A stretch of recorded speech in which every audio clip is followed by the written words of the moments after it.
시청자 여러분 안녕하십니까? 뉴스9 윤종호입니다.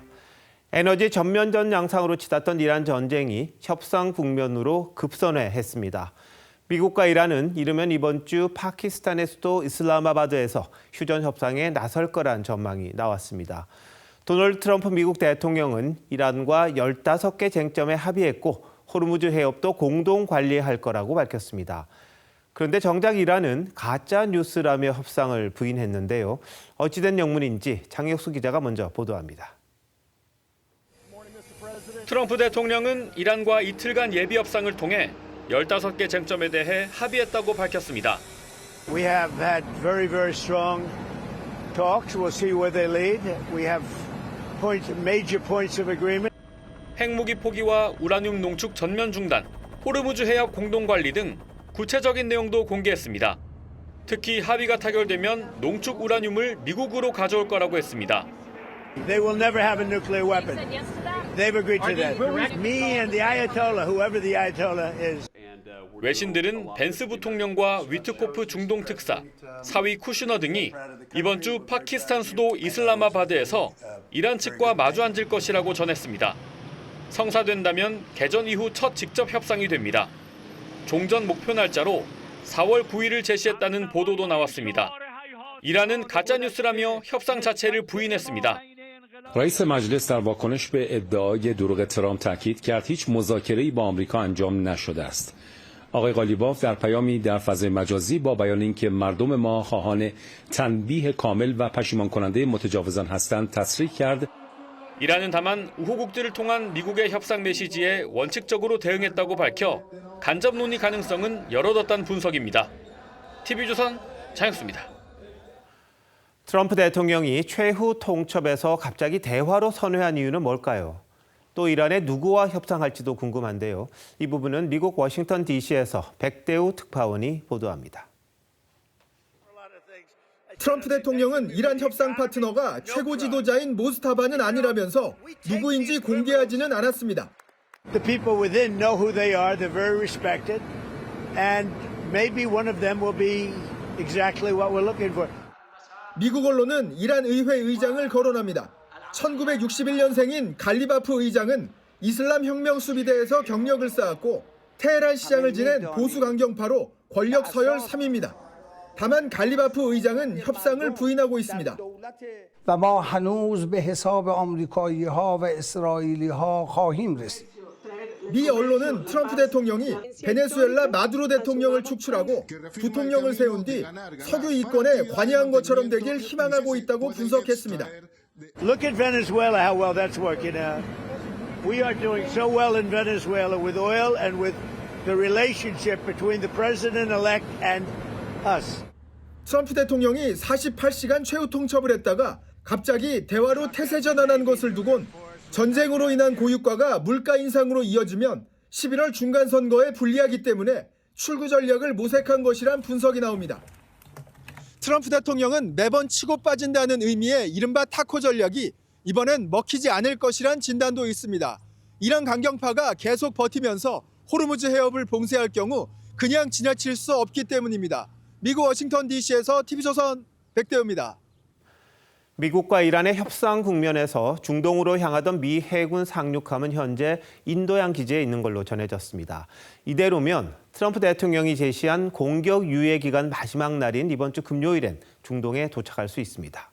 공수부대 투입도 검토한다는데 화전 양면 구상인지 아니면 시간 벌기인지 지켜봐야겠습니다. 변정현 기자입니다.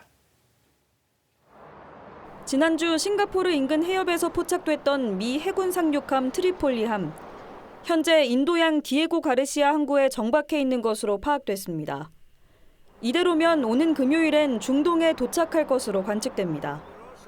트럼프 대통령이 발표한 5일간의 이란 공격 유예 기간이 끝나는 날입니다. And so we're giving it 5 days and then we're going to see where that takes us. And I would say at the end of this period, I think it could very well end up being a very good deal for everybody.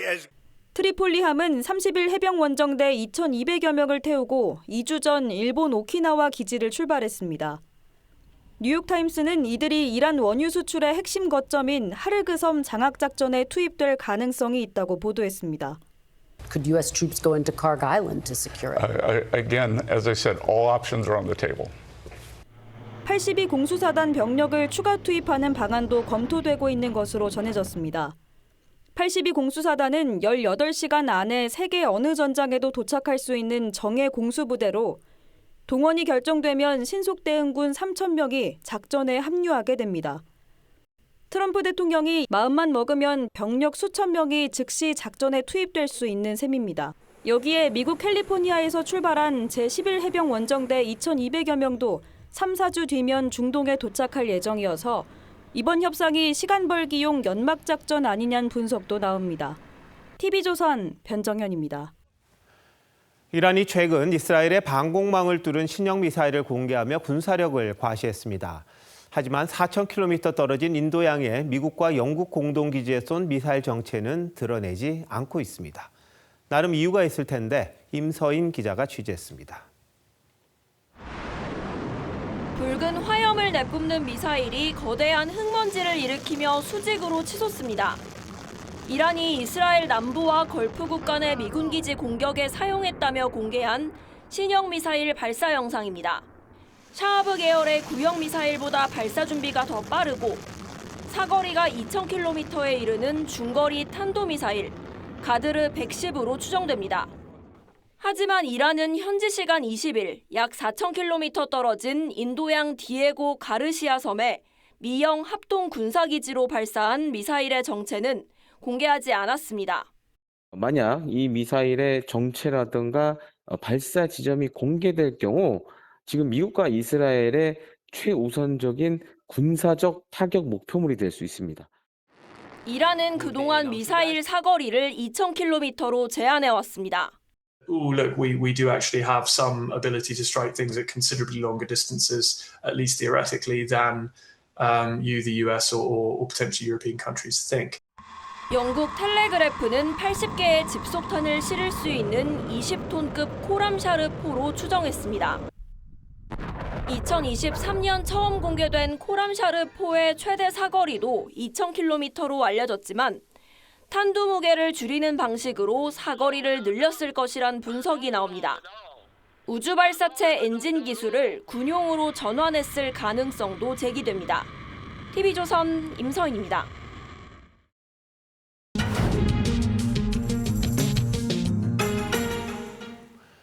앞서 이란이 공개한 미사일에 세계 최강이라는 이스라엘의 방공망이 뚫려 체면을 구겼습니다. 왜 뚫렸는지, 그리고 북한과 대치한 우리나라에는 어떤 시사점이 있는지 국제부 이정민 기자와 뉴스터에서 더 얘기 나눠보도록 하겠습니다. 자, 이 기자, 일단 이스라엘이 타격 입은 곳은 어디고요? 피해 규모는 어느 정도 됩니까? 네, 현지 시간으로 21일 밤이었는데요. 이스라엘 남부 디모나와 아라드 두 마을 민간인 거주지에 이란 탄도미사일이 떨어져서 약 200명에 달하는 부상자가 발생했습니다. 최근 단일 공격으로는 피해 규모가 가장 크고요. 바로 인근에 이스라엘 핵시설까지 있어서 더 충격을 줬습니다. 이란은 이번 공격이 자국 핵시설 피격에 대한 보복이라고 밝혔는데 핵시설을 겨냥한 공습과 미사일 보복의 양측 모두 레드라인을 넘었다는 우려가 나옵니다. 자, 그런데 이스라엘의 방공망 세계 최강으로 유명하잖아요. 그런데도 뚫렸습니다. 네, 맞습니다. 이스라엘은 전 세계에서도 가장 촘촘한 이 다층 방공망을 가진 걸로 유명하죠. 이 방공망은 70km 이내 포탄과 단거리 로켓을 막는 아이언돔, 또 300km 이하 중거리와 순항미사일, 드론에 대응하는 다비드 슬링, 또 사거리 2,400km로 우주 공간에서도 대륙간 탄도미사일 요격이 가능한 장거리 방어용 에로까지 이렇게 3중 방공망에 미국 사드까지 더해진 다중 방공망으로 90% 이상 요격률을 자랑하는데요. 하지만 최근 공격에서 이 방공망이 뚫리면서 자국민 보호 능력의 의문이 제기되는 겁니다. 자, 이스라엘이 그럼 뭐라고 하는지도 궁금하네요. 네, 이스라엘은 이번 에로우는 사용하지 않았다 이렇게 밝혔는데요. 현지 언론에서는 요격미사일 재고가 부족한 것 아니냐 이런 우려가 제기됐습니다. 에로우는 사실 한 번 발사하는 데만 37억 원이 드는 비용 문제도 있어서 비싼 요격미사일 대신에 더 싸고 요격거리도 짧은 이 다윗의 돌팔매 다비드 슬링으로 막으려다가 실패한 것 아니냐는 겁니다. 네. 자, 그런데 이스라엘의 방공망이 뚫렸다. 그럼 우리가 지금 북한과 대치하고 있는데 우리에게도 시사점이 좀 있을 것 같습니다. 네, 맞습니다. 국방부에 따르면요, 우리나라는 현재 한국형 미사일 방어 체계, 즉 KAMD를 운영하고 있는데요. 북한의 단거리, 중거리 탄도미사일과 장사정포에 특화된 맞춤형 방어 체계로 설계돼 있습니다. 핵심 무기들이 패트리어트 팩3, 천궁2, LSAM 등이 있는데 패트리어트는 고도 15에서 25km에서 단거리 탄도미사일을 요격하고요. 독자 개발한 이 천궁2는 40km 이내의 항공기와 미사일을 요격하는 저고도의 방어 핵심 무기입니다. 또 50에서 60km 고도에서 북한의 중거리 탄도미사일 요격을 목표로 하는 LSAM과 북한 장사정포에 대응하는 LAMD 같은 경우에는 아직은 개발 중에 있습니다. 그래서 이스라엘 같은 이 다층 방공망을 완전히 이룩하려면 아직은 시간이 필요한데요. 한국형 미사일 방어 체계는 2030년쯤 완성을 목표로 하고 있습니다. 예. 또 이란과 우크라이나 전쟁에서 새로운 위협으로 떠오른 드론에 대응할 전력 보강도 시급하다는 지적이 나오고 있습니다. 네, 우리가 뭐 드론 전력을 강화한다고 그러는데 하루빨리 방공 시스템을 보강할 필요는 있겠군요. 이 기자 잘 들었습니다.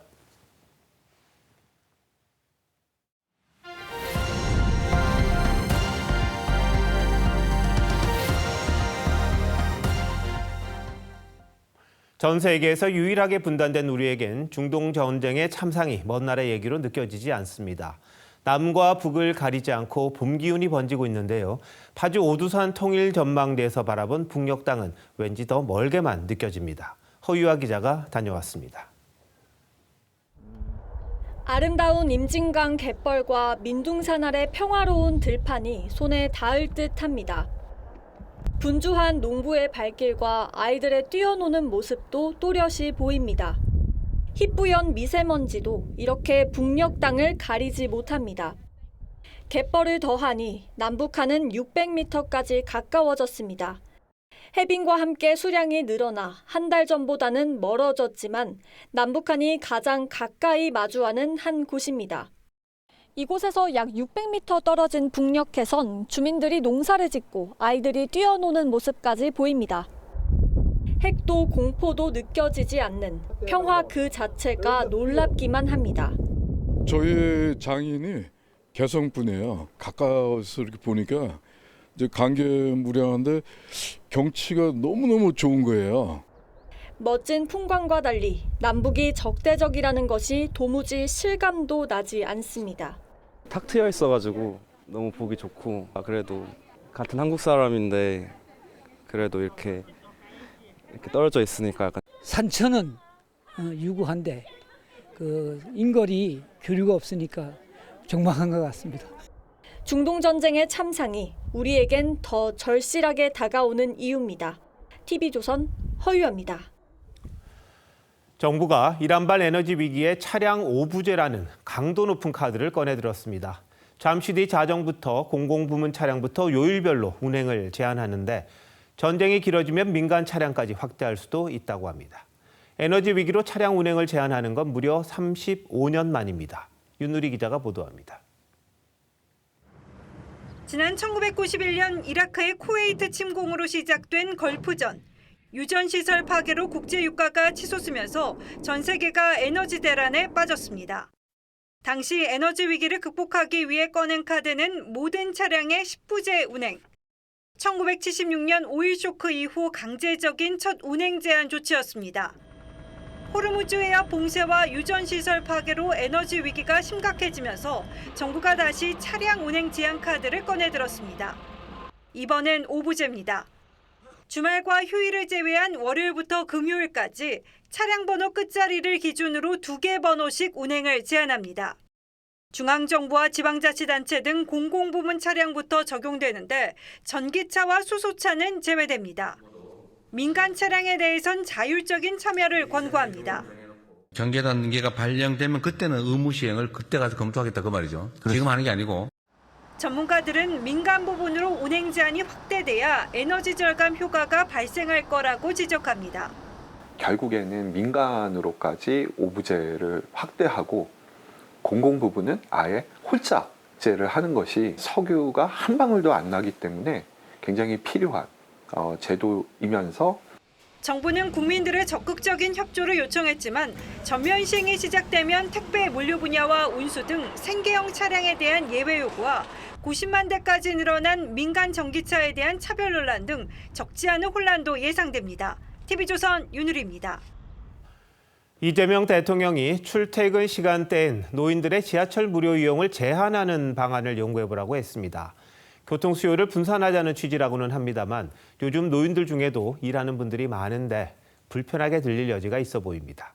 당장 국민의힘은 노인 폄하 발상이라고 비판했는데요. 자세한 내용은 김창섭 기자가 취재했습니다.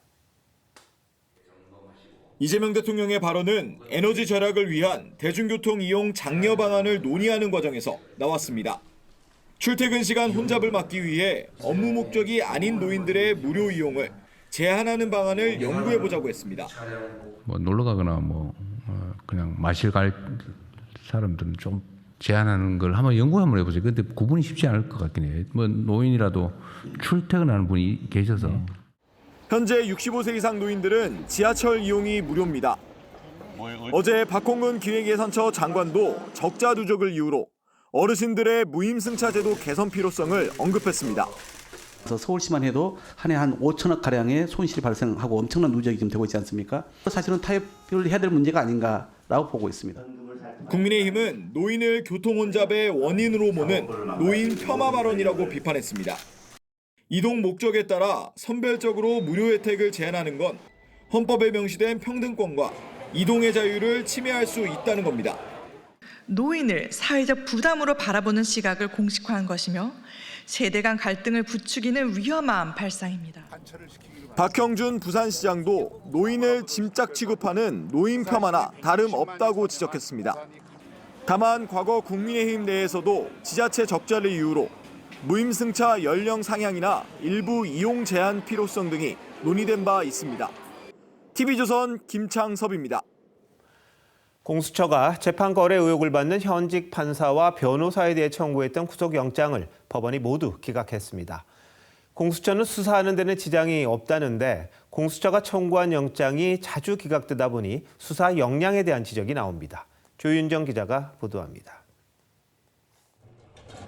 현직 부장판사에게 금품을 건네고 재판 거래를 한 의혹을 받는 변호사 A씨가 구속영장 심사를 받고 법원을 빠져나옵니다.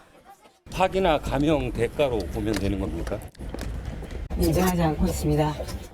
공수처는 수천만 원대 뇌물을 주고받은 혐의로 A씨와 현직 부장판사 B씨에게 구속영장을 청구했지만 법원은 모두 기각했습니다. 서울중앙지법은 주된 공여 부분에 대한 소명이 부족하다고 기각 사유를 밝혔습니다. 공수처는 2021년 출범 이후 9건의 구속영장을 청구했지만 윤석열 전 대통령과 문상호 전 정보사령관 단 2건만 발부됐습니다. 출범 5년이나 됐지만 수사 역량이 부족한 것 아니냐는 지적이 나옵니다. 소명 부족이라는 것은 범죄 혐의 상당성이 인정이 안 된다는 취지거든요. 고위공직자 수사에 대한 소위 말해서 노하우가 좀 이제 정립이 돼야 될 시기인데. 공수처는 영장 기각이 향후 수사에 지장을 주진 않을 것이라며 영장 재청구 여부를 포함해 수사 방향을 검토하겠다고 했습니다. TV조선 조윤정입니다. 사심제 논란이 불거졌던 재판 소원제가 시행된 지 열흘을 조금 넘겼는데 헌법재판소에는 100건 넘는 사건이 접수됐습니다. 오늘 첫 사전 심사 결과가 공개됐는데요. 헌재는 26건 모두를 각하했습니다. 청구 요건을 갖추지 못했다는 거죠. 그만큼 졸속 청구가 많다는 뜻이기도 합니다. 이광희 기자의 보도입니다. 헌법재판소는 재판 소원 시행을 앞두고 사심제 우려를 최소화하겠다고 했습니다. 재판 소원 제도를 조기에 안착시키고 원활히 운영할 수 있도록 최선의 노력을 다하겠습니다. 이른바 사심제라고 하는 부작용이 발생하지 않도록. 오늘 첫 사전 심사에서 26건을 각하했고 본안 사건으론 한 건도 넘기지 않았습니다. 각하 사건은 납북 귀환 어부 유족이 국가배상을 청구했다가 법원에서 기각된 재판 소원 2호 청구 사건도 포함됐습니다. 헌재는 해당 사건이 대법원 재판까지 거친 확정 판결이어야 한다는 요건을 갖추지 못했다고 했습니다. 이외에도 판결 확정일로부터 30일 이내라는 청구 기간을 지키지 못한 경우가 5건, 기본권 침해라는 청구 사유를 충족하지 못한 건 17건 등이었습니다. 요건도 따져보지 않은 무분별한 소송 남발이 현실화한 겁니다.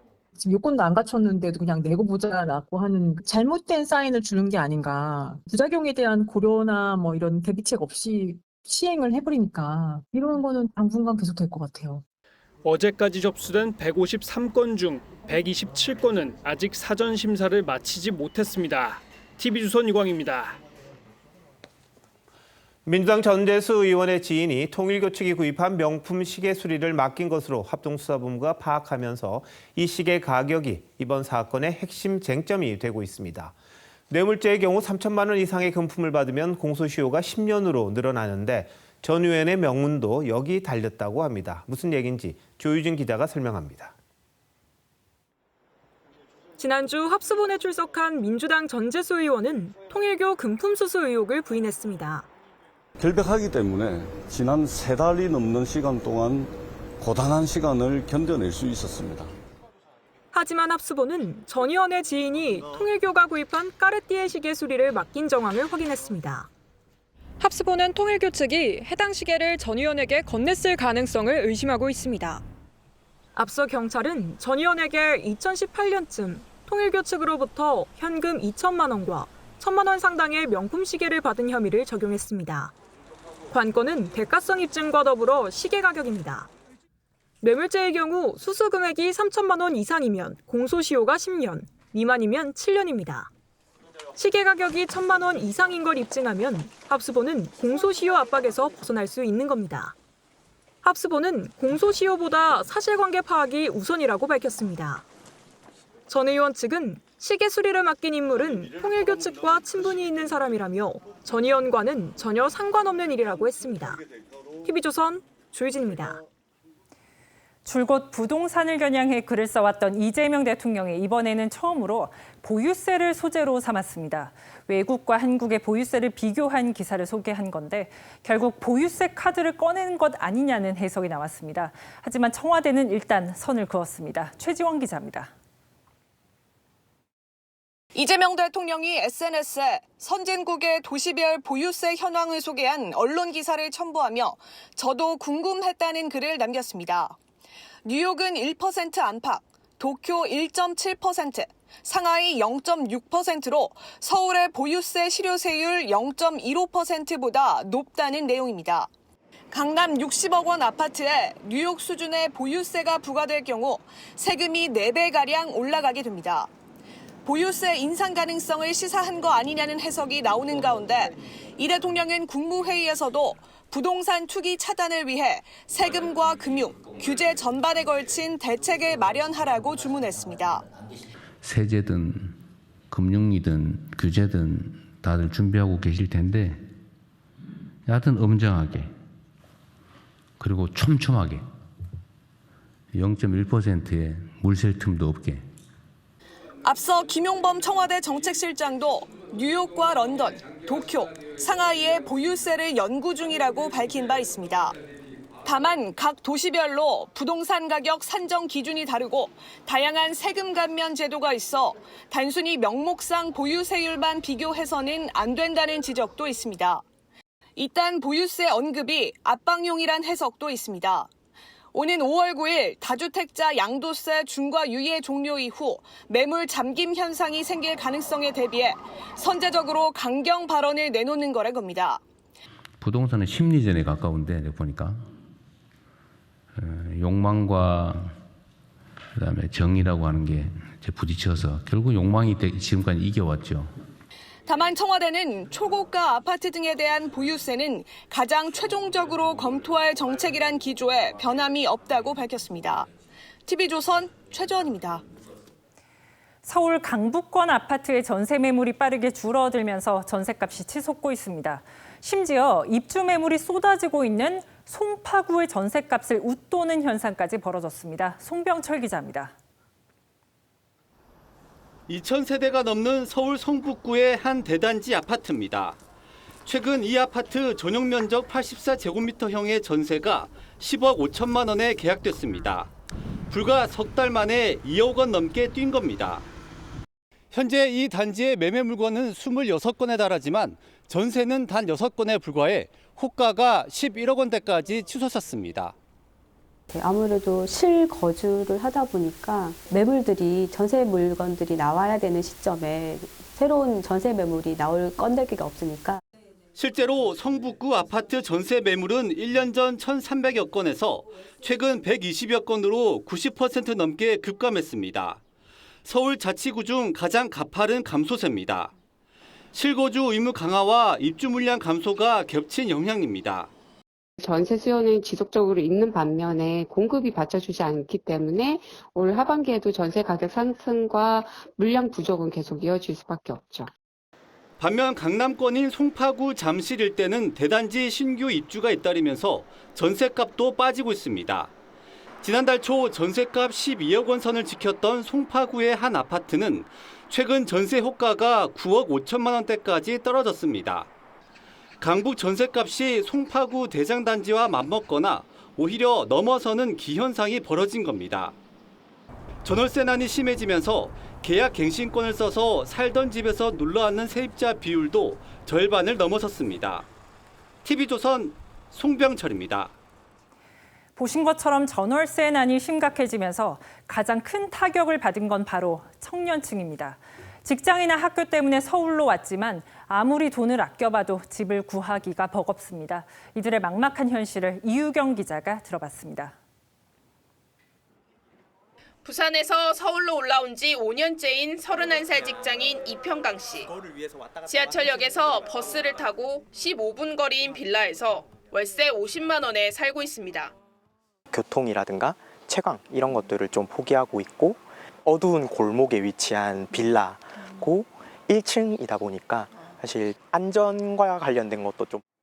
역세권에 70만 원짜리 월세로 옮기려고 먹는 것까지 줄이고 있습니다. 식비까지 다 포함하면은 뭐 거의 50%까지 나가는 것 같고요. 식비도 일단 좀 천천히 줄여보고 있는 단계고요. 최대한 좀 비용이 덜 드는 쪽으로. 하지만 마땅한 집도 없습니다. 지금은 매물이 많이 없다.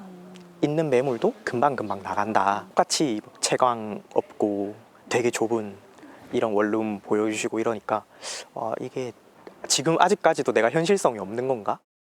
서울 대학가 평균 월세는 보증금 1,000만 원에 62만 원. 2019년 이후 가장 높습니다. 여기에 관리비까지 더하면 주거비만 70만 원을 훌쩍 넘습니다. 다음 달 전세 만기를 앞둔 33살 박세준 씨도 마음이 급합니다. 직장 근처에 방 2칸짜리 전세를 찾고 있지만 녹록치 않습니다. 전셋집이 일단은 거의 없더라고요. 있으면은 한 4억대까지 올라가서 저 월세로도 알아봤었거든요. 원룸이 거의 1억에 한 100 정도?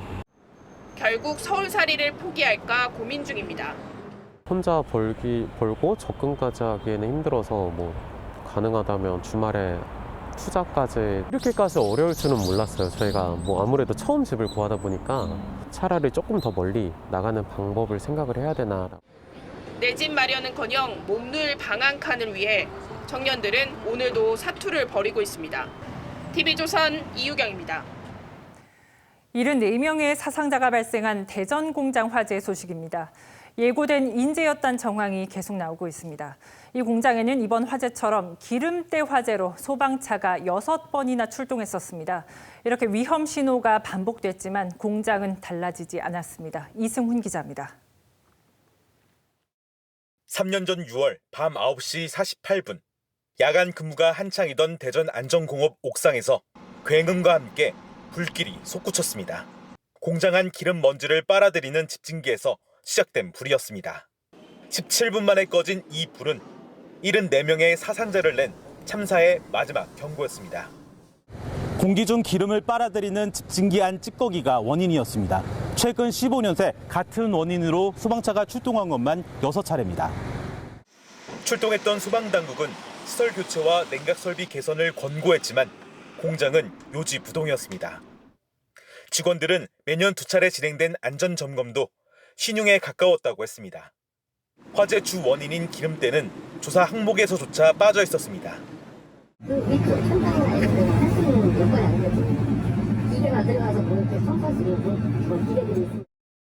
폭발 위험이 큰 나트륨 정제소를 주차장 한편에 몰래 설치해 사용해온 정황도 불거졌습니다. 최소한의 방제 시설도 갖추지 않은 무허가 건물이었습니다. 압수를 분석하고 관리직에 있는 사람들을 불러가지고 현황이나 이런 거는 계속 파악하고 고용노동부는 참사 책임을 물어 안전공업 대표이사를 중대재해처벌법 위반 혐의로 입건했습니다. TV조선 이승훈입니다. 어젯밤엔 서울 송파구의 장미 아파트에서 불이 나 주민 70여 명이 긴급 대피했습니다. 지어진 지 50년 가까이 된 노후 아파트라 스프링클러도 없었습니다. 음마 아파트 화재도 마찬가지였죠. 노후 아파트 화재 대책이 시급합니다. 이나라 기자가 취재했습니다. 고층 아파트 창문으로 새빨간 불기둥이 치솟아 나옵니다. 불줄기가 안다. 힘이 없어. 소방차와 구급차들이 요란한 사이렌 소리를 내며 줄지어 모여듭니다. 어젯밤 9시쯤 서울 송파구 장미 아파트 12층에서 불이 났습니다. 우리 집으로 막 떨어지는 거야. 너무 겁이 나서 진짜 불나는 게 이런 게 처음 봤거든.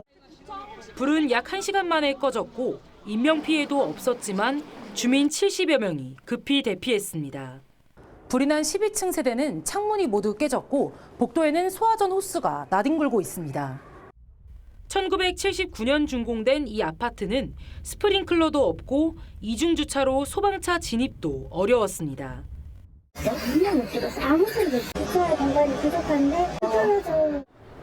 최근 5년간 서울에서 주택 화재로 숨진 116명은 모두 스프링클러가 없는 집에 살고 있었습니다. 스프링클러를 소급한다거나 설치하는 건 현실적으로 불가능한 일이에요. 재건축이나 이런 부분들을 적극적으로 하게끔 해주면서 안전에 관련된 부분을 강화된 법 기준에 맞춰서 할 수 있게끔 한다. 경찰은 안방 발코니에서 불이 시작된 걸로 보고 화재 원인을 조사 중입니다. TV조선 이나라입니다. 어제 보도해드렸는데요. 서울 홍대 입구역 근처에서 음주운전 차량이 인도로 돌진해 일본인 2명을 포함해 4명이 다쳤습니다. 당시 상황이 어땠는지 안혜리 기자가 자세히 취재했습니다.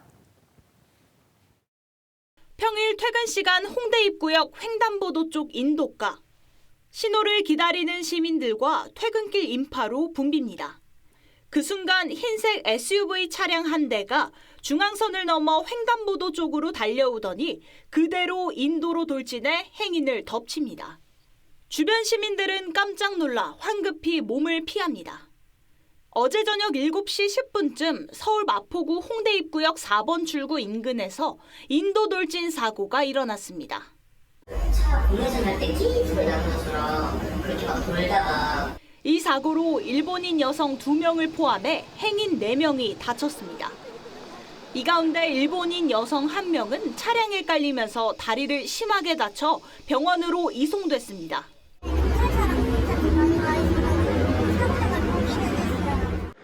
사고 충격으로 인도 위에 설치된 볼라드가 이렇게 크게 휘었습니다. 경찰이 음주 측정을 해보니 사고 차량 운전자는 면허 취소 수준의 만취 상태였습니다. 경찰은 남성을 음주운전 혐의로 현장 체포하고 구속영장 신청 여부를 검토 중입니다. 지난해 11월에도 동대문역 인근에서 일본인 관광객 모녀가 횡단보도를 건너다 음주운전 차에 치이는 사고가 발생한 바 있습니다. TV조선 안혜리입니다. 해병대에서 근무원 700여 명의 개인정보가 통째로 유출되는 사고가 발생했습니다. 장애 같은 신체적 비밀은 물론이고 징계나 형사처벌을 받은 내역까지 노출돼 피해가 컸습니다. 하지만 해병대는 사고를 감추기에만 급급했습니다. 이태영 기자의 단독 보도입니다. 지난달 말 해병대 사령부가 군무원들에게 발송한 엑셀 파일입니다. 승진 대상자 안내 공문과 함께 첨부된 파일에는 해병대 소속 군무원 759명의 신상이 담겼습니다. 계급과 이름, 생년월일 등 기본 인적사항부터 장애 여부 등 내밀한 신체적 정보는 물론 성매매와 성폭력, 음주운전, 폭행 등 전과 기록도 포함돼 있었습니다. 이 파일을 받은 사람만 모두 300여 명. 정보가 유출된 한 피해자는 동료들이 내 과거를 다 알고 수군거리는 것 같아 불면증에 시달리고 있다고 말했습니다. 징계 사유 노출로 파혼 위기에 처한 사람도 있다고 했습니다. 사후 조치도 미흡했습니다. 개인정보보호법 시행령에 따르면 민감정보 등이 유출될 경우 개인정보보호위원회에 신고하도록 돼 있지만 하지 않았습니다. 자체 조치로 피해 가능성이 낮을 땐 신고를 생략할 수 있다는 예외 조항을 내세웠습니다. 또 사고를 낸 당사자는 물론 지휘라인에 대해 3주 넘게 아무런 문책도 하지 않고 있습니다. 해병대에선 2023년에도 여군과 여성 군무원 800여 명의 개인정보 파일이 유출되는 사고가 있었습니다. 해병대는 사고 직후 메일을 통해 군무원들에게 사과했다며 사안을 엄중히 인식하고 유출 경위를 추가 조사할 예정이라고 밝혔습니다. TV조선 이태형입니다. 민주당이 서울시장 후보 본 경선 진출자를 3명으로 압축한 가운데 이재명 대통령이 공개 칭찬한 정원호 후보를 향해 박주민, 전현희 두 후보가 집중 공세를 펴고 있습니다. 국민의힘은 대구 컷오프 여파가 가시지 않고 있는데 출구 전략에 대한 고심이 깊어지고 있습니다. 고승영 기자의 보도입니다. 오늘까지 이틀 동안 진행된 당원 투표에서 민주당 서울시장 후보는 3명으로 압축됐습니다. 기호 1번 박주민 후보, 기호 2번 정원호 후보, 기호 3번 전현희 후보, 이상 3분이 결정되었음을 선포합니다. 내달 중순까지인 본 경선을 앞두고 이른바 명픽으로 꼽히는 정원호 후보를 향한 견제 수위도 높아질 전망입니다. 박주민 후보는 연일 정 후보의 도이치모터스 후원 골프 행사 참석을 공격하고 있습니다. 도덕적 감수성이자 민주당 DNA랑 그런 것들 혹시나 안 갖추고 계시거나 또는 그게 매우 부족한 거 아닌가. 전현희 후보도 성동구청과 수의 계약한 쓰레기 처리 업체로부터 후원금을 받은 걸 문제 삼았습니다. 이해관계 업체로부터 후원금을 받았다면 당연히 이것은 전액 반환하는 것이 마땅합니다. 정 후보 측은 검증이란 이름의 저열한 네거티브를 멈춰야 한다며 개탄스럽다고 반박했습니다. 공식적인 행사에 참여한 걸 가지고 다른 거랑 엮어서 말씀하시는데 질문을 정확하게 해주시죠. 국민의힘에선 대구시장 후보 컷오프 여진이 사흘째 이어지면서 이진숙 전 방통위원장의 재보궐 선회가 출구 전략으로 거론되고 있습니다. 간곡히 재고를 요청드립니다. 국회에서 역할해 주셔야 하나 요청도 나오는 상황인데. 요청을 받는다면 제가 그 순간, 그 시간부터 생각을 해보겠습니다. 주호영 의원은 추가 입장을 내지 않고 장고 중인데 탈당 가능성은 높지 않은 걸로 전해졌습니다. TV조선 고승현입니다. 민주당에선 여권 지지층을 세 그룹으로 나눈 이른바 ABC론이 논란입니다. 유시민 작가가 제시한 이 같은 지지층 구분이 이른바 뉴 이재명 세력을 겨냥한 거란 해석이 나오면서 친문과 친명 진영의 갈등으로 번지고 있는데요. 선거를 앞두고 왜 이런 일이 난데없이 벌어지는 건지 황정민 기자가 취재했습니다. 노무현 재단 이사장을 지낸 유시민 작가가 주장한 ABC론에서 B그룹은 사실상 기회주의자로 묘사됩니다. 이익과 생존을 위해 친명을 자처하는 이들, 문제가 생기면 제일 먼저 돌을 던지는 사람들이라는 겁니다. 대통령이 욕을 먹는 상황이 생길 수도 있고 지지율이 떨어질 수도 있어. 그럴 때 제일 먼저 누가 떨어져 나간다? B가 제일 먼저 떨어져. 김대중, 노무현, 문재인 전 대통령으로 이어지는 핵심 지지층인 A그룹과는 다른 이른바 뉴 이재명 세력을 겨냥한 셈입니다. 이후 강성 지지층에선 당내 의원들을 A와 B로 가르고 일부 친명 인사를 B로 낙인 찍어 비난하고 있습니다. 김민석 총리는 이런 분류에 우회적으로 불쾌감을 드러냈습니다. 국민들을 무슨 ABC로 나누기도 하고 하지만 분명한 것은 이제는 그것이 아니라 국민도, 기업도, 정부도 다 함께 힘을 모으고 일부 지지층 내에서 B그룹으로 지목된 송영길 전 대표는 구주류를 직접 겨누기도 했습니다. 그때 친문 세력들이 이낙연을 밀려고 아예 다 조직적으로 대장동 사건도 터뜨린 거잖아요. 그러자 문재인 청와대 출신인 고민정 의원은 반면교사 대상이 되시겠냐고 공개 반박했습니다. 당내에선 불필요한 갈라치기란 경계의 목소리가 나오는 가운데 8월 전당대회에서 불거질 여권 내 권력투쟁의 전초전이란 시각도 있습니다. TV조선 황정민입니다. 6.3 지방선거를 71일 앞두고 여야 모두 후보 공천 작업이 한창입니다. 여야 대표로부터 각 당의 선거 전략과 이번 선거가 갖는 의미까지 직접 들어보는 순서 마련했는데요. 먼저 국민의힘 장동혁 대표 모셨습니다. 자, 어서 오십시오. 안녕하세요. 예. 몸풀기부터 시작할까요? 국회 현안 먼저 여쭤보겠습니다. 이 정청래 대표가 후반기 국회 상임위를 모두 독점하겠다고 이야기를 하긴 했습니다. 먼 내일이긴 합니다만 우리 장 대표께서는 필리버스터, 단식, 대여투쟁을 하셨잖아요. 네. 어떻게 생각하고 계십니까?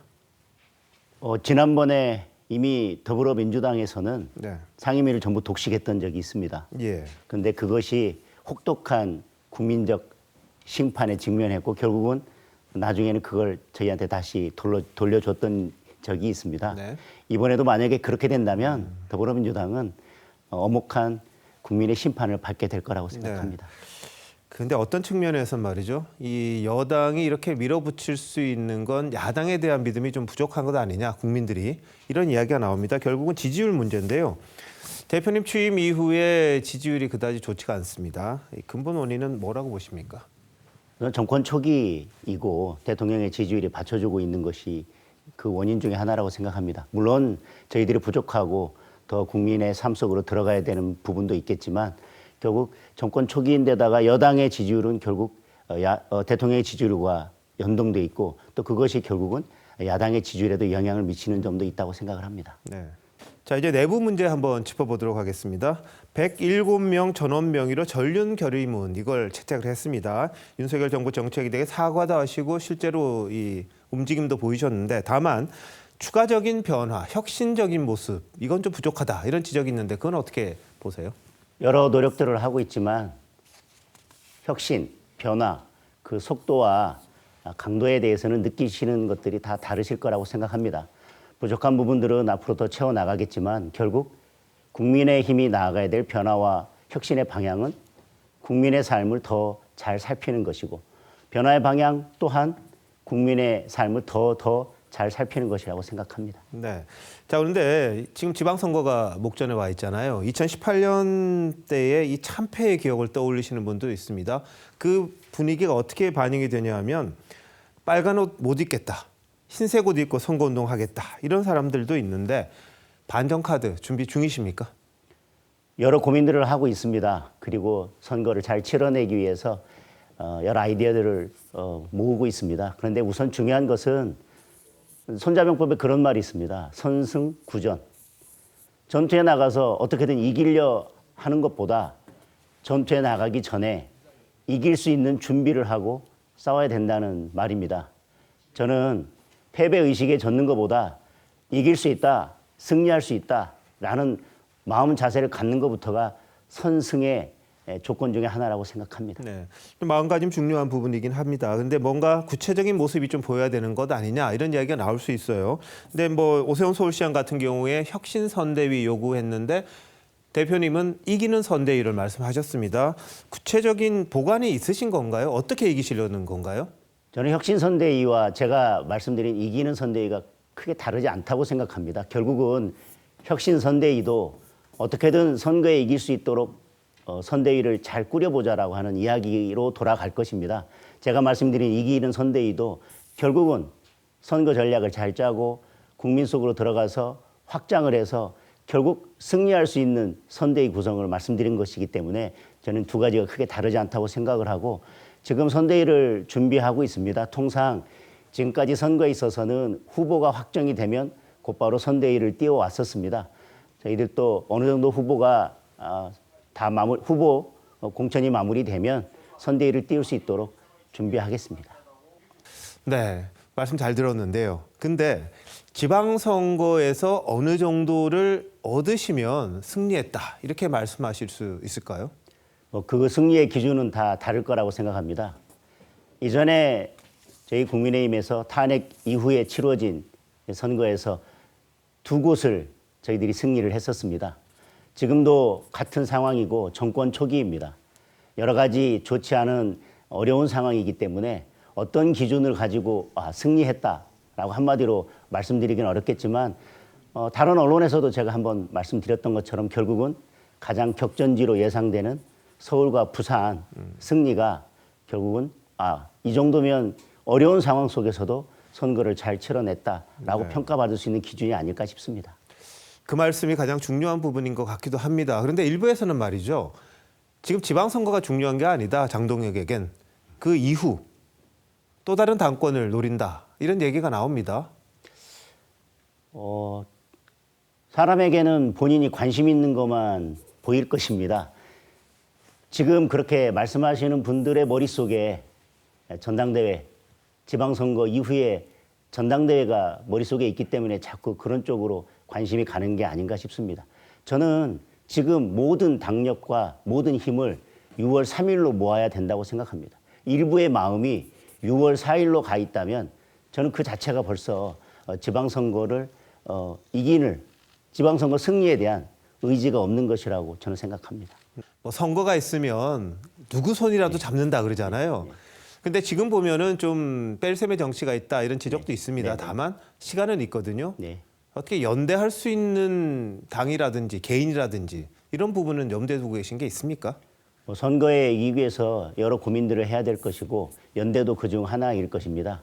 그러나 연대의 조건은 그 연대를 했을 때 결국 플러스가 되는 것, 그것이 시너지를 내고 그리고 원칙과 기준이 있어서 당원들이 공감하고 국민들이 감동할 수 있는 그런 연대가 되어야 될 것이라고 생각합니다. 그런 범위에서 연대나 다른 여러 방안들을 검토하고 고민하겠습니다. 자, 그중에 이제 연대라고 했을 때 나오는 게 이제 제명당하긴 했습니다. 한동훈 전 대표 이야기가 나와요.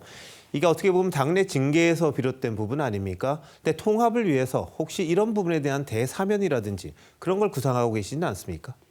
이미 가처분 2개의 결정이 있었고요. 그 부분에 대해서는 저희들이 추가로 법적 대응을 하지 않았습니다. 물론 가처분 결정을 보면 사법부가 지나치게 정치에 개입한다는 느낌도 없지 않지만 그러나 지금 지방선거를 앞두고 더 이상의 갈등이 있어서는 안 되기 때문에 저희들이 법적 대응은 하지 않고 있습니다.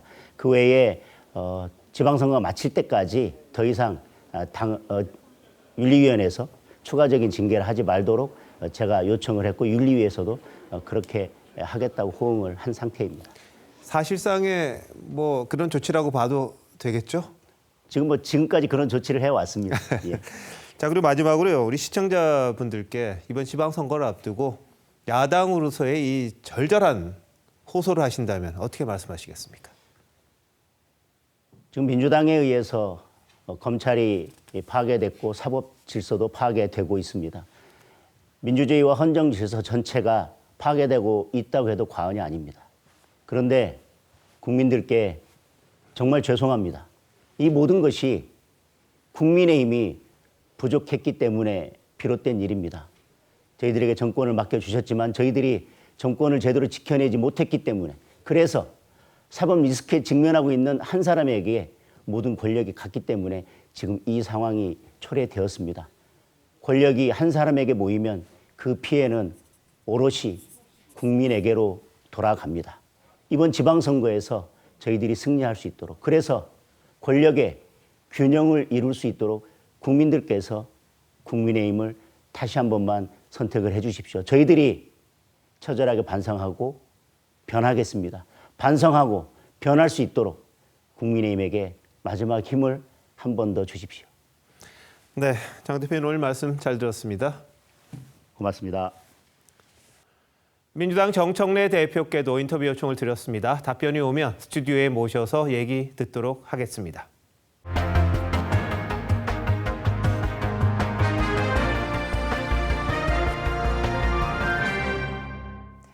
이란 전쟁으로 세계 질서의 불확실성이 커지고 있습니다.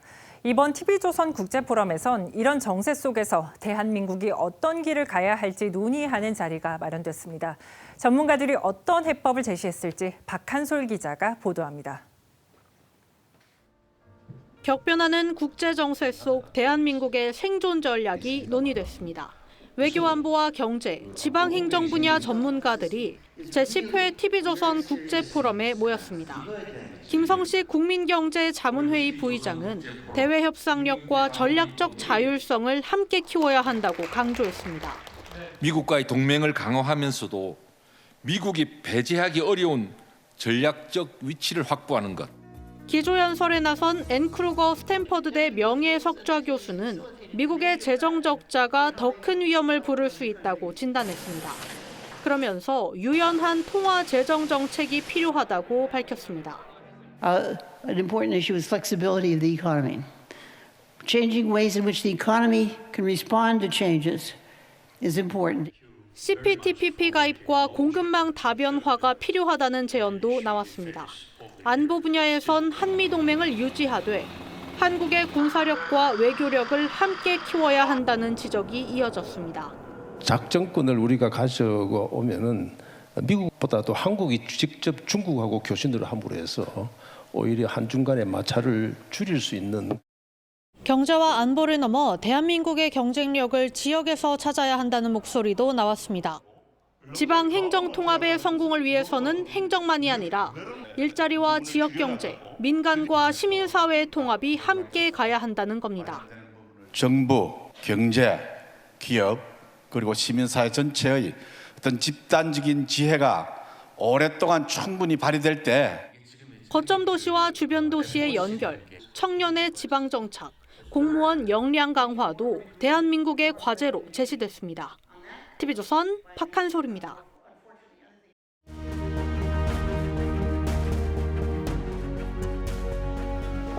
Papaver somniferum, the poppy.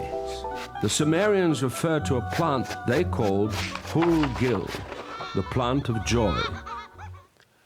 이 양귀비에서 나오는 게 아편입니다. 한때는 사람을 살리는 약으로 수천 년 동안 쓰였죠. 하지만 19세기 들어 중독자가 급격히 늘면서 나라를 망칠 독약이 됐습니다. 중국은 특히 아편 전쟁으로 몰락합니다. 적절히 쓰면 약이지만 지나치면 독인데 결국 절제가 문제입니다. 민주당은 집권 여당으로서의 후반기 상임위 구성과 운영을 100% 민주당이 맡아 책임지도록 하겠습니다. 국회 상임위원회 17곳 중 민주당이 10곳, 국민의힘은 7곳의 위원장을 맡고 있습니다. 법적으로야 다수결로 뽑는 거니 압도적인 의석인 민주당이 독식할 수 있습니다. 하지만 왜 서로 나눴는지 역사를 봐야 합니다. 1987년 민주화 이후인 13대 국회부터 정당 의석 비율에 따라 상임위원장을 배분했습니다. 17대 국회부터는 제1당이 국회의장을 맡고 제2당은 법사위원장을 맡았습니다. 법사위는 법안을 걸러내는 최종 문지기 역할을 해왔죠. 그래서 상원처럼 여겨지기도 했습니다. 결국 권력의 독점을 막고 견제와 균형을 이루자는 취지였습니다. 다수라도 전부를 갖지 않는 것, 국회를 국회답게 만든 보이지 않는 관행이었습니다. 그 혜택을 가장 많이 누린 것도 민주당이었습니다. 국민의힘이 행정부 선거에서 이겼다고 입법부까지 장악하려는 오만한 태도만 버리면 금방 접점을 찾을 수 있습니다. 2022년 대선 패배 후만 해도 민주당은 관행을 주장했는데 지금 입장이 180도 달라졌습니다. 하버드대 정치학자 스티븐 레비츠키는 민주주의는 법을 절제하며 쓰는 태도로 유지된다고 했습니다. 다수의 힘, 그 자체가 문제는 아니죠. 다만 그 힘을 어디까지 쓰느냐가 중요합니다. 모든 게 지나치면 독이 되듯 권력도 절제를 잃으면 무기가 됩니다. 집권 세력이 됐다고 마음대로 해서는 안 된다. 이재명 대통령의 말입니다. 3월 24일 윤종호 앵커 칼럼, 민주를 삼킨 민주였습니다.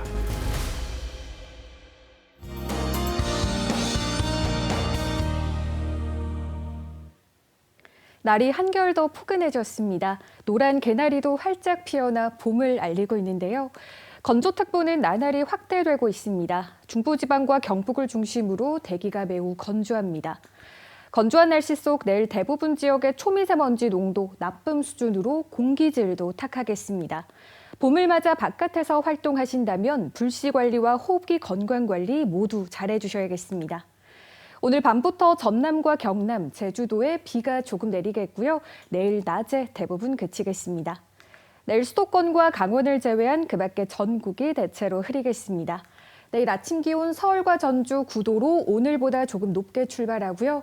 내일 한낮 기온 서울 19도, 춘천 21도로 오늘보다 더 포근하겠습니다. 당분간 대체로 맑은 날씨가 이어지겠지만 다음 주 초에는 남부지방과 제주도에 비가 내릴 전망입니다. 날씨였습니다. 3월 24일 화요일 뉴스9 마칩니다. 시청해주신 여러분 고맙습니다.